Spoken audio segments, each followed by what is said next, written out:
जय माता दी। आज से गुप्त नवरात्रि प्रारंभ हो गया है। साल में 4 बार नवरात्रि का पर्व आता है। 2 बार तो बड़े धूमधाम से हम लोग मनाते हैं, जिसे एक चैती नवरात्र और दूसरा शारदीय नवरात्र कहते हैं, और 2 गुप्त नवरात्रि भी होता है।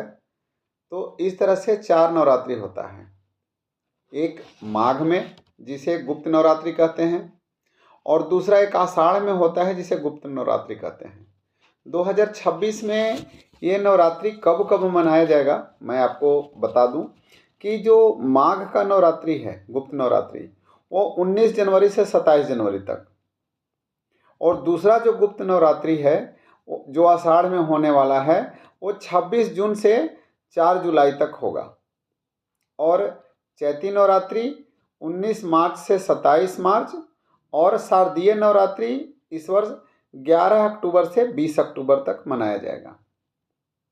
इसमें माता के विभिन्न 9 रूपों की पूजा की जाती है, जिसका श्लोक है: प्रथमं शैलपुत्री, द्वितीयं ब्रह्मचारिणी, तृतीयं चंद्रघंटेति, कूष्मांडेति चतुर्थकम, पंचमं स्कंदमातेति, षष्ठं कात्यायनी तथा सप्तमं कालरात्रिश्च महागौरीति चाष्टमं, नवमं सिद्धिदात्री च नवदुर्गा प्रकीर्तिता।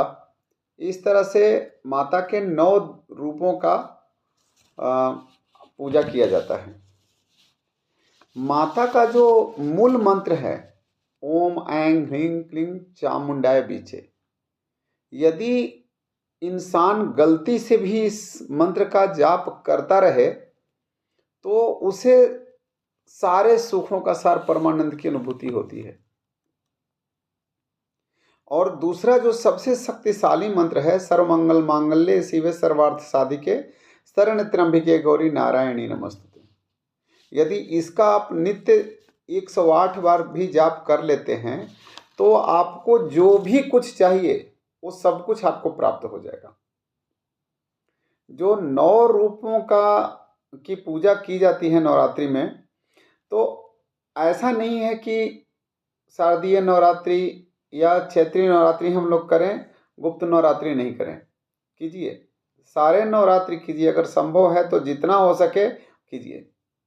यदि नहीं भी होता है तो भी जो कुछ तामसी भोजन है उनका कम से कम आप लोग उसका त्याग कर दें, जैसे लहसुन, प्याज, मांस, मदिरा इत्यादि, इन चीज़ों का त्याग अवश्य कर दें।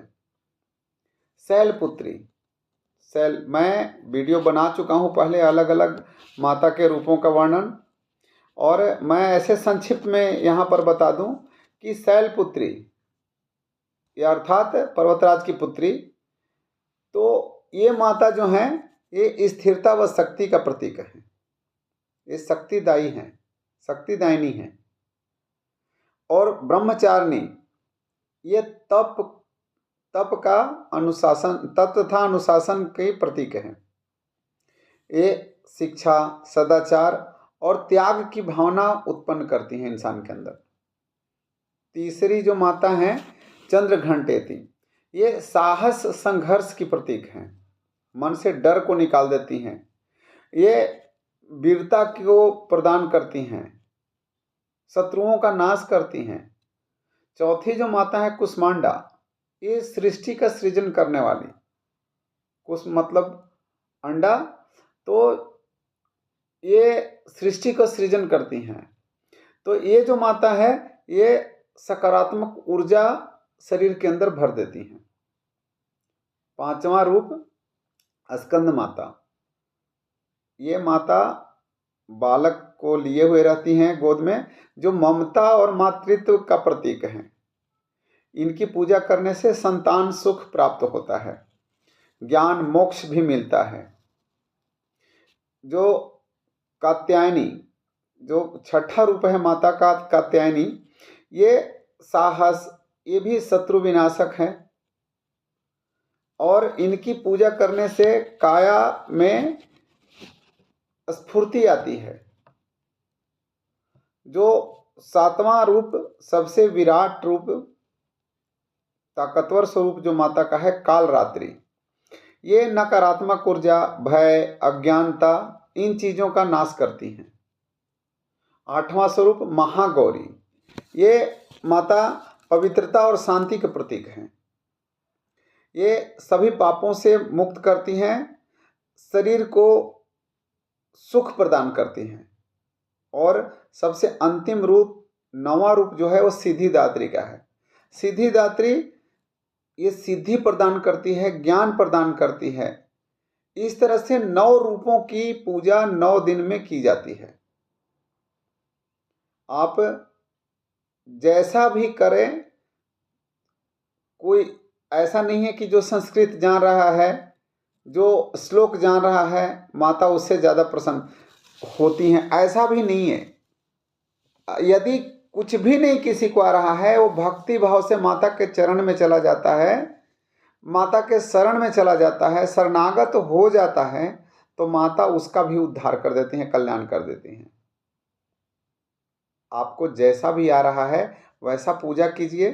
उपवास रह सकते हैं रहिए, नहीं रह सकते हैं मत रहिए। भक्ति के मार्ग पर अग्रसर रहें, सब कुछ मिलेगा। माता बोलते हैं कि पूत कपूत हो सकता है, माता कुमाता नहीं हो सकती। माता के शरण में यदि आप चले गए तो आपकी जो भी मनोकामना है सारी मनोरथ पूर्ण हो जाएगी। माता तो है ही माता। आप उनके शरण में गए, शरणागत हो गए, तो आप पर पूरा वात्सल्य लुटा देगी।